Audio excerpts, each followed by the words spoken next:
Hey, beautiful, wonderful women of the world. I just went down a very strange rabbit hole trying to figure out my dating strategy with ChatGPT. And I don't really know if I came up with a good one. I think that my philosophy is that it's a good idea to have a dating strategy. I think that when I started dating 10, 20 years ago, people kind of told me that having a dating strategy was silly. As a woman, I think you're often told you should just wait around for it. And if you're aligned spiritually and emotionally and you love yourself, he will just naturally come into your life. But every man I ever met has a dating strategy. And I think it's fine and fair that we have one too. So, anyway, I just started asking ChatGPT for advice about my dating strategy. I was going to go back to the apps and just start messaging and having dates. But then I kind of took a step back because I realized this is what I've always been doing. I do like the apps because there was a period in my life where I didn't go on dates at all.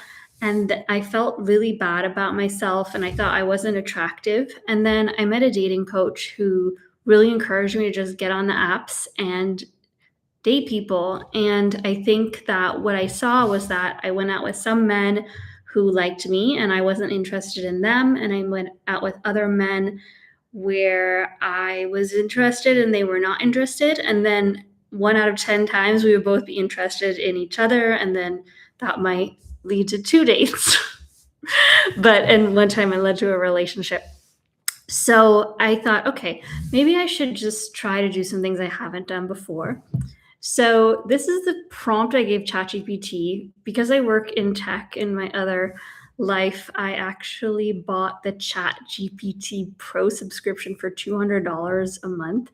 And what this does is you can give ChatGPT a really long prompt and it will actually go and do research. And so sometimes it could take 10 minutes, 20 minutes, 30 minutes. So my prompt was, can you do a deep dive on the following books and come up with a list of 20 highly specific ways that the books suggest for single women in their 40s to meet men?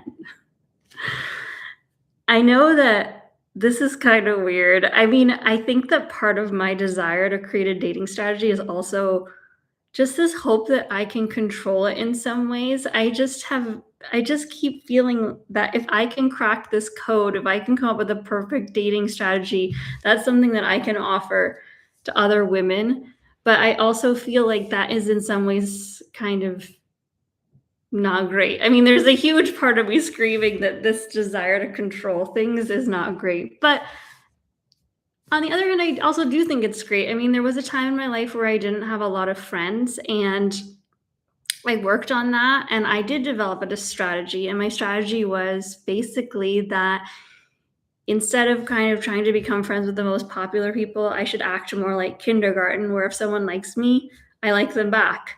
And if they're rude to me or dislike me or say something negative, I don't play with them. And then I traveled around and I became a digital nomad.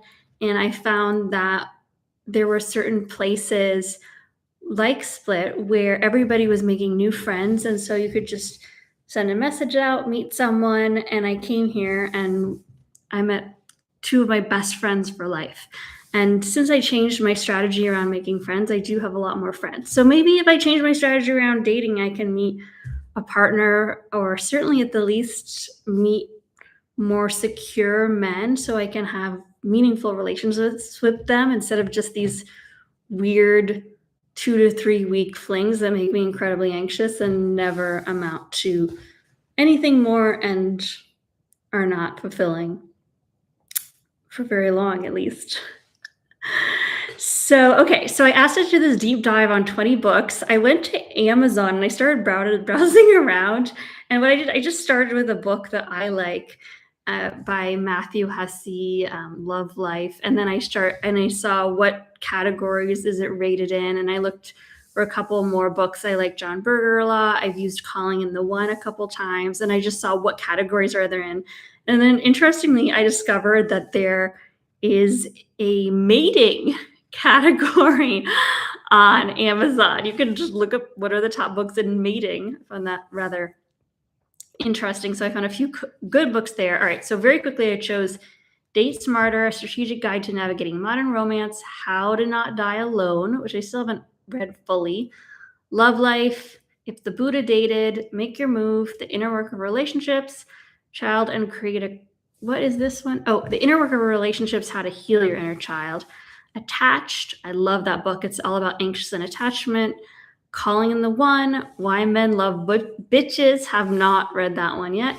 Single, Dating, Engaged, Married.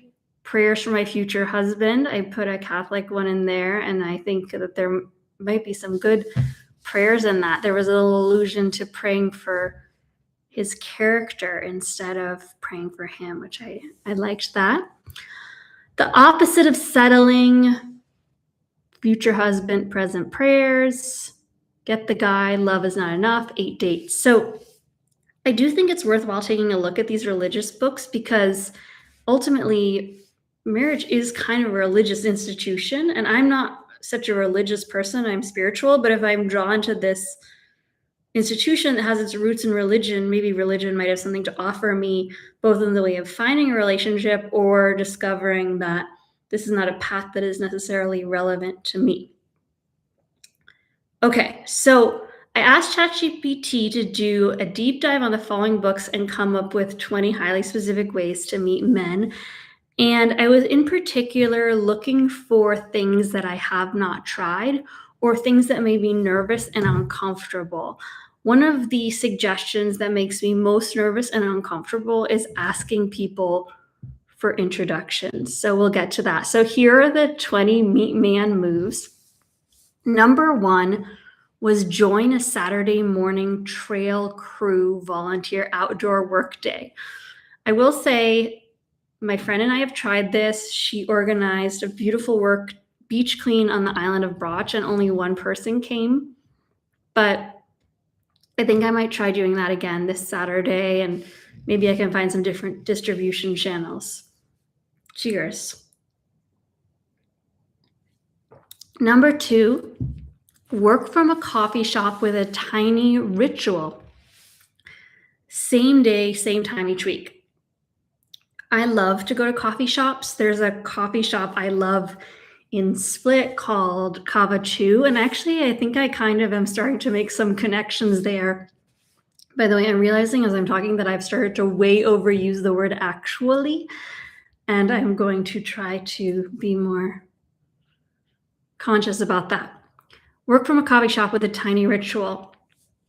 Sit at the communal table, read a newspaper book for 15 minutes before you open your laptop. I think that I am going to try to go to this coffee shop at the same time every day. I think the hot guys are usually there around 9 or 10 a.m. So I think what I'm going to try to do is get up in the morning, dress nicely, and go there at 10 a.m. after I do my morning meditation and my walk.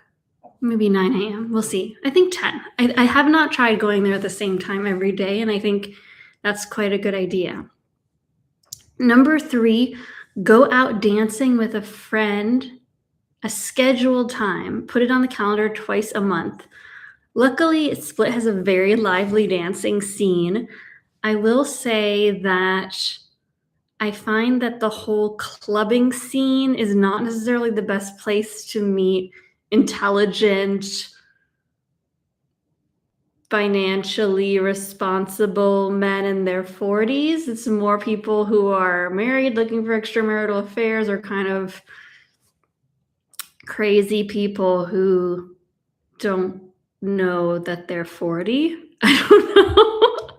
But I am going to try to maybe go out dancing with a friend. Maybe I'll message my friends today and set up a dancing and tell you about it. Take a picture. Number 4. Okay, this is where it gets really intense. So number 4 is ask a coworker or ex-coworker for one blind date setup. Now, a lot of these books recommend reaching out to people in your network and asking them for introductions. Today I did something which made me feel so uncomfortable. I I almost felt like I shouldn't even do this, but I decided to email my entire mailing list of 5,000 people and tell them I had started this show and that I was looking for a life partner. And we'll see what happens. I emailed them a couple hours ago. I don't know if anyone's going to introduce me. I will say, as an entrepreneur who works remotely, I don't have a lot going in my favor. I know a lot of people meet their romantic partner at work. There's research that when you see someone, I mean, it's pretty obvious if you're going to see someone in the same setting over and over again, and you have this context that's external to dating, it's going to be easier to meet people. Probably the hardest way to meet people as a solo remote entrepreneur. And so you do have to work a little harder.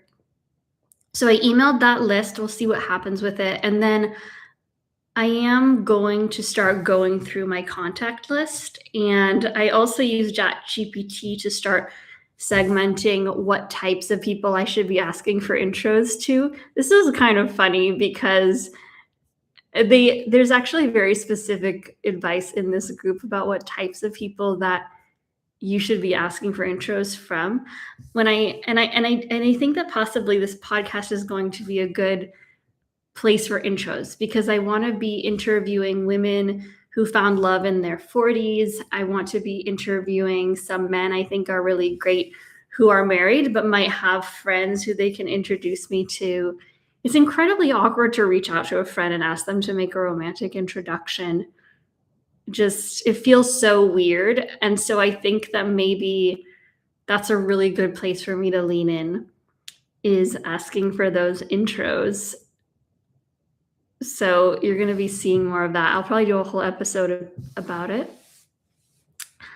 Build intentional serendipity by picking one interest-based community, the thing you do anyway, and showing up consistently so familiarity can do its work. I think this is a tough one for me because I believe that one of the reasons I've had difficulty meeting men is because my interests are so gendered female. I love yoga. I used to be an actress and I loved theater. I love these sweet little tea parties of women. And I just don't see the kinds of activities that I'm organizing being the types of activities that attract the types of men that I am personally interested in, who are more, I would say, traditionally masculine. And I think that, and I will say that I have a very large educational community that's very inclusive, and I think gender fluidity is something just absolutely wonderful and fascinating, and I really support the queer community and trans community, and I love how people are putting into question these traditional ideas that we have about gender. I think that's much more enlightened than this idea of men are like this and women are like that. That said, in my nature, how I was raised, I seem to really gravitate towards traditionally feminine things. I love princesses and fairies and dresses and, pretty frilly types of stuff. And so I'm also really attracted to kind of very masculine men. It complements me just, and their types of activities that they enjoy doing are not necessarily the types of activities that I enjoy doing. So I'm going to try to start thinking about ways that I can maybe participate in activities that men would like to do so I can meet them. So we'll see what happens. So I don't know about the interest-based community. I mean, one thing I will say is that I do think, well, coffee, I guess, is a shared interest. And I have been going to a yoga class. I love yoga. And I think that maybe perhaps some of the women in my yoga class could introduce me to men. So maybe I don't have to change my interests, but I'm going to think a little bit more on that. Number 6 is stop endless free app swiping and switch to a message meet rule. This is an area I feel like I've mastered. I'm very good at the apps.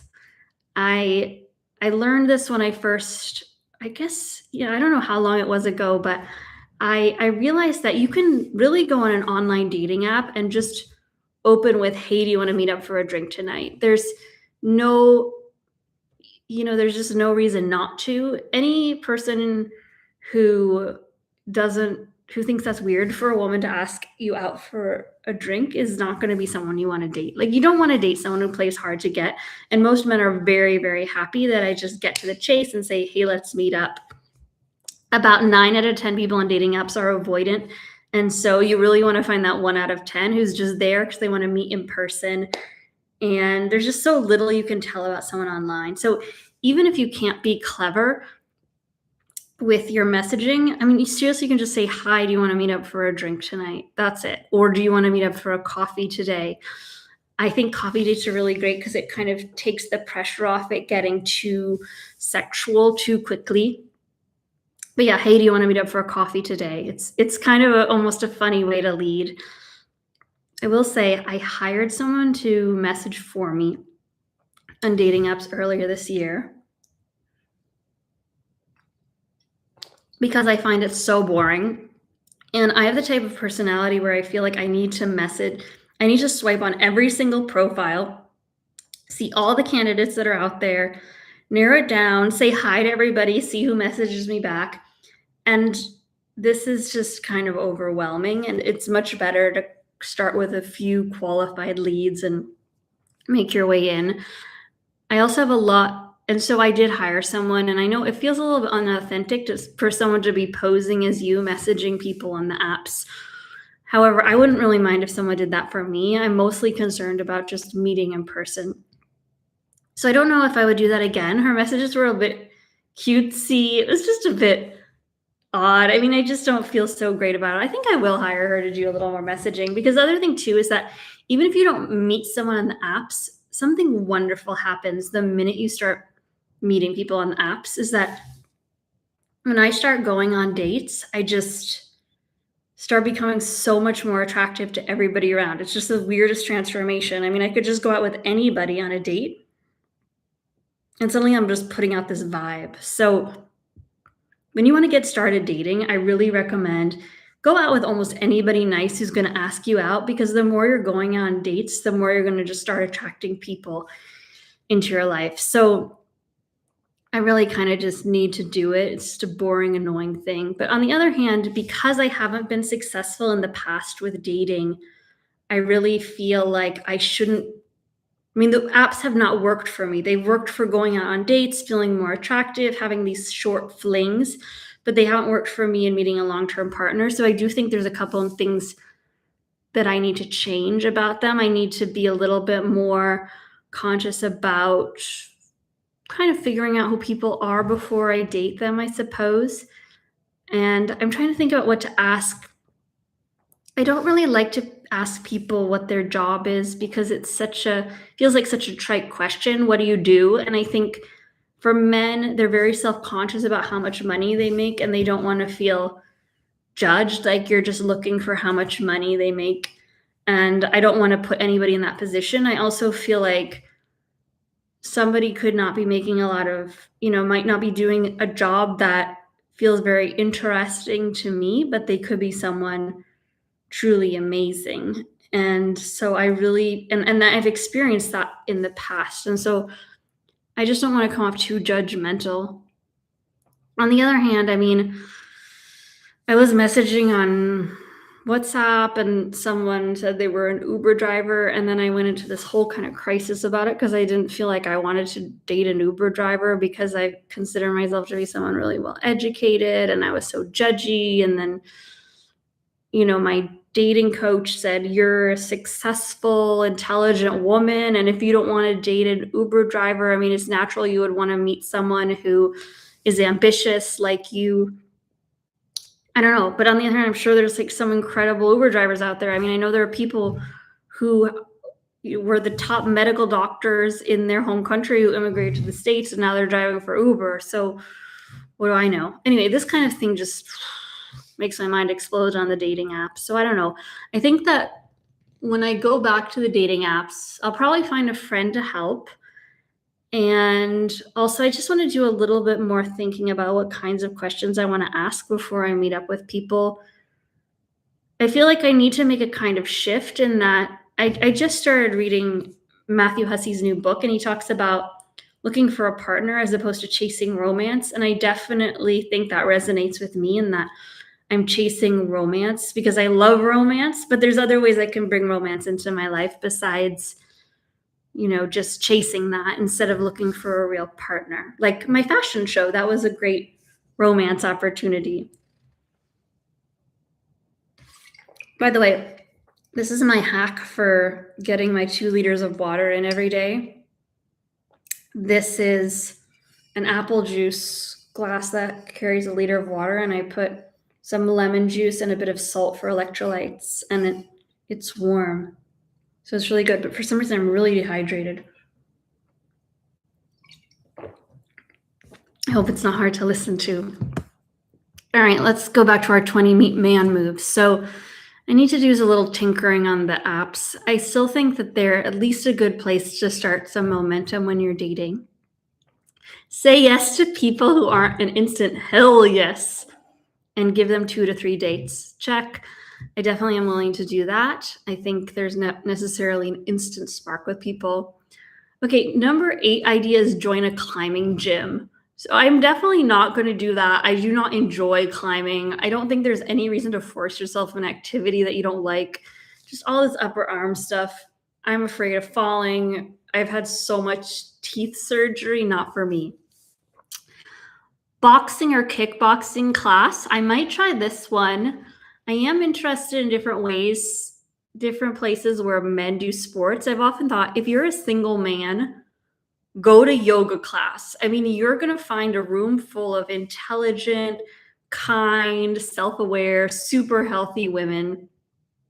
So I'm trying to think about what's the male equivalent of yoga class. Where do all the guys go that women should go to meet men? So I know it's so funny. I just talked about my teeth and now I'm thinking about boxing, but I feel like, I don't know. I feel like there's less of a chance of falling, and I don't think that people are going to be punching me in the mouth. Maybe jujitsu. We'll see. I'm going to look around for some martial arts type of thing, because one of the suggestions was to do something regularly too, which is good because you can get to know people. Go to third places on purpose. Take a walk outside during a predictable window. Browse a local market. I walk 2 hours a day, so I think I've got this one covered. Make the first move with men you actually want. I think that I need to get a little bit clarity around what I want. And there are certain things that are obvious: kindness, security, intelligence. Would be nice to have some financial abundance. Not that I need a sugar daddy, but that's something women always just keep any of the financial problems out of the relationship. So make the first move. It's funny. So one of the suggestions that scares me the most, John Berger suggests that you actually think about a guy you've had a crush on and then just ask him out on a date. What scares me about this is I feel like if I have a friendship or kind of a business relationship with someone, and then I ask them on a date and they don't feel comfortable going on a date with me, then how do we continue after that? But we'll see what happens. At least for the least, at least I'm going to strike up some dumb conversation with men that I'm attracted to. But first, I kind of really need to get clarity on what that is, because it just has to be more than he's hot. And then I just start flirting with every single guy I think is hot, even though I know that person is not ever going to be interested in marriage. It's almost like a reflex. I decide I like them and then I just start flirting with them. And I need to nip that in the bud if I want to explore having a life partner. Attend structured talk to strangers events. This is number 12. Oh, skip the small talk style format. So there's an art gallery in Split that has some really lovely events like this. I was also thinking about organizing my own singles event for digital nomads, because it'd be really fun to find someone who also loves to travel the world. So it was part of my little conversation with ChatGPT Pro, was diving into what could be a cool event where I don't want it to just be questions about what are you passionate about, what are you looking for in a relationship, but things that will just really get people talking and interacting, maybe include some type of sensory element. With the kids, we used to do scavenger hunts online. Get people talking about where they live and their travels. So I'm just trying to think about some type of digital nomad event we could do like that. Maybe even a wine tasting where we send people the wine, or a matcha tasting.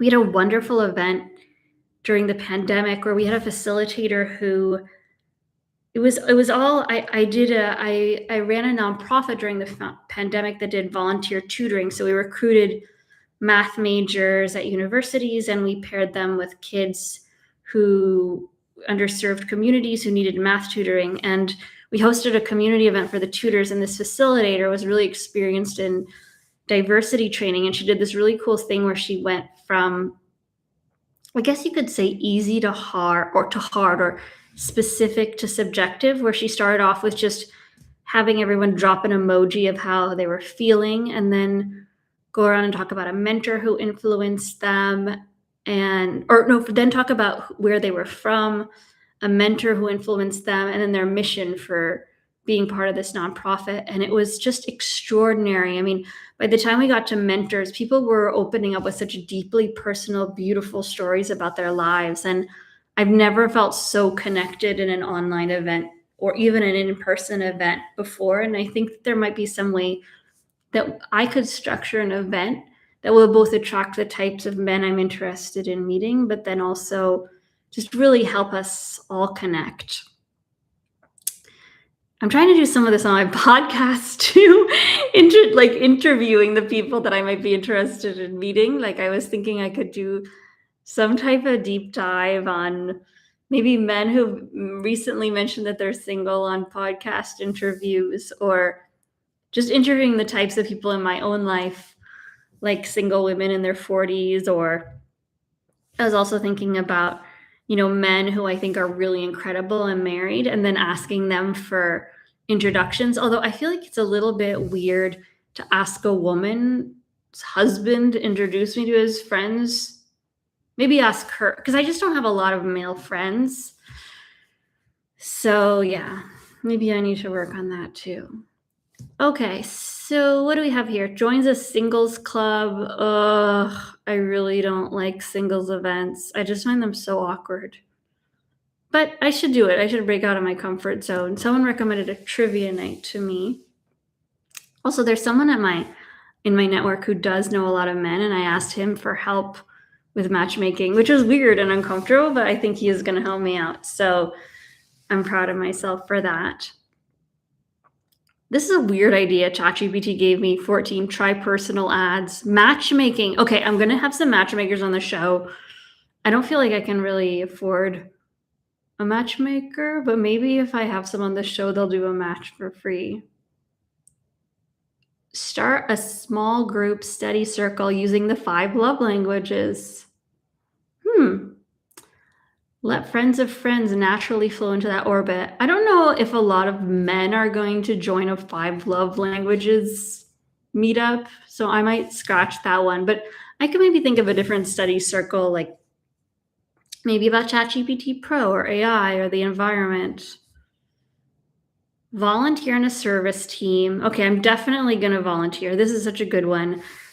The work that I do outside of this podcast, this podcast is play, not work. But the work that I do outside of this podcast is very community oriented and changing the world oriented. So I feel like I've been making a lot of social impact, but I haven't actually done any volunteering. And I do think I would definitely meet wonderful people volunteering. Anyone who's giving back in some way is going to be a great person. So I'm going to look into soup kitchens, orphanages, and hopefully I want to find something this week. Join a church group or a young professionals group. Okay, there is a international business people group in Split, which I think I could join. And I am very interested in this church idea, because a couple years ago, I can't believe the ways that I have exposed myself in my search for love. It's just been kind of shocking. But I posted something on Hacker News a while ago about looking for a partner and all the things that I've tried. And one person did recommend going to church. I am Catholic. I don't usually go to church. I go Easter, Christmas. It's just, for me, practicing my faith in a church where I'm sitting in a pew, it's hard for me. I mean, I feel very bored in church. This method of education, which is someone lecturing at other people, is quite antithetical to how I learn. And I don't know, I don't want to go off on things I don't like about church. I know a lot of people feel really good in church. I didn't grow up going to church. It's just, I do find some massive solace when I'm feeling down about church. This should generate some interesting commentary. I don't know. I don't know about church, but people do meet there, so it could be worthwhile trying. I'm a little bit I don't know, I feel a little uncomfortable about any activity that I'm doing, not because it really resonates with me, but I'm just doing it to meet men. But I think this is worth sitting with some more. Church. And, please, I really welcome Christian people, Jewish, Muslim, Hindi, Sikh, Sufis, everyone to join in, atheists in this type of conversation. The idea that this community group, you see people repeatedly, is a good one, and that could be also something I create. 18. Okay, we have 2 more. Use a high value men location strategy. Go where the kind of partner you want already is. So I think I've mentioned that I read Datanomics by John Berger 3 years ago, and I saw that 4 or 5 years ago, the city in the US that had the highest number of educated men in their 40s relative to educated single men, was Austin, Texas. In contrast with New York, where there is a huge number of educated women relative to men, and it's known to be one of the most difficult places to meet. So I literally got up and moved to Austin, Texas, and then I decided I was going to use a number strategy. So I was going to go on 90 dates in 90 days. At the same time, I was living at a Zen center, so I was trying to kind of cultivate inner peace and be super self-aware and conscious. And I just went off 90 days. I had an accountability partner, so I had to go on a date every day. And I didn't meet anybody. So that purely statistical, personal self-development attempt to control everything strategy was not so great. However, I will say living here in Croatia versus living in Croatia versus being in New York City, it has been a better dating situation for me. I like the European style. I think the men are in general attractive. I like how they interact with me on the dates. It's possible that Austin might have been a little bit too conservative for me. Another woman I hosted on my podcast, my cousin did, after being in New York, she did meet someone in Dallas. So maybe if I had stuck at it a little longer and been a little more selective about the men I went out with, I would have found someone in Austin. But in the end, it was just too hot for me in the summer. I know so many people who are listening to this are just criticizing me for being too picky about things. And I just want you all to know I'm so open to being aware of how I am contributing to the problem. I feel very happy in my life. I feel very fulfilled. When I was in my 20s and mid 30s, I did not. I felt miserable, and I felt that like a partner was going to fix that problem for me. I don't feel that way anymore. I feel curiosity. I don't know if finding a partner is going to give me, I don't know if it's going to be something that I love when I have it. And all I know is that there's just this voice inside of me that still feels curious about it, and it's the red thread of desire, and I'm going to follow it. I don't know what the outcome is going to be, but I am willing and open to look at how I'm contributing to this. And I know I overanalyze and I try to control and everything else. I'm totally open to that, and I'm trying to work with who I am and my brain and my heart and my relationship to the world, and bring good into the world, not harm, bring kindness into the world, and continue to have curiosity about my desires and hopes and all of that. And hopefully this can be useful. Okay, so I got a bit distracted. So I've tried the location strategy. I think it is a big one. And if you are a woman in a place where you're having difficulty meeting men, I think it's definitely worth, if it's important to you, it's worth considering moving, but you don't have to move. 19, create a schedule, breathing room specifically for dating. One night, one weekend block reserved. You'll never create opportunities into dates. Okay, I feel like I'm spending all my time lately focused on dating, so I don't know about the once a week time, but I think it might be nice for me to come up with a once a week time that I spend with a friend, maybe where we swipe and try to find dates together, because that actually has worked pretty well in the past. My friend Gabby found me a guy that I dated for a few weeks. He was super sweet. She's the one who was doing all the texting in the beginning, and my friend Carla has found me some great guys too. Number 20, turn fear of rejection into a daily micro challenge. Practice signaling interest and starting one short conversation per day. I love this suggestion. One time I lived in Rome and I just challenged myself to initiate a conversation with a man once a day. It was terrifying, but after 5 days, I'd actually got pretty easy and I started to attract more interest into my life. And knowing that you will get rejected, you'll smile at a guy and they'll look at you like you're insane. And the first couple smiles will be kind of weird. But I remember this one guy, he was always working out with me next to me on the bike. I thought he was handsome. He looked well educated. He had this nice Vespa. So I just went up to him and said, "Do you know where there's a good pizza place?" It's a pretty stupid question, but anyone who's not mean is going to answer the question. And he quickly brought up that he had a wife and kids, and it was a perfect interaction. And then another time I said hi to this sweet guy who I saw every day in the kind of hot tub area, and he didn't speak a word of English, but we ended up flirting, and it was super sweet. And I really liked doing that. And I recognize I'm kind of a more social person and I like talking, and some people are just painfully shy, but I think it's something you can do with a friend as kind of a fun challenge. Just think of some ridiculous question to say. It can even be, "Hey, do you go to my gym?" It can be anything, and you will feel and look stupid, that's guaranteed, but someone who's going to reject you, you don't need that person in your life, and it will become a funny story that you can tell your friends. So I'm going to definitely take up this one and try to initiate a conversation with someone I find attractive every day. Before I begin, though, I really do think I need to be a little bit clearer on what I want in a partner. Someone told me once, because I was raised without a father, it's very hard for me to have a clear idea of what I want and don't want, since I never really saw a relationship in practice in my own life.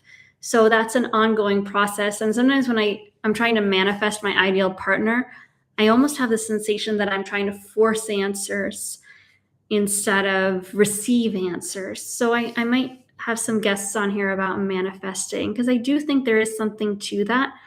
If I can really just embody this space of what am I hoping to bring in, I think that might start to come to me. All right. I hope this has been useful to some of you. And I have, we've kind of carved out a dating strategy. The main thing here is that I want to keep showing up every day. Sometimes I'm going to be more ready than others.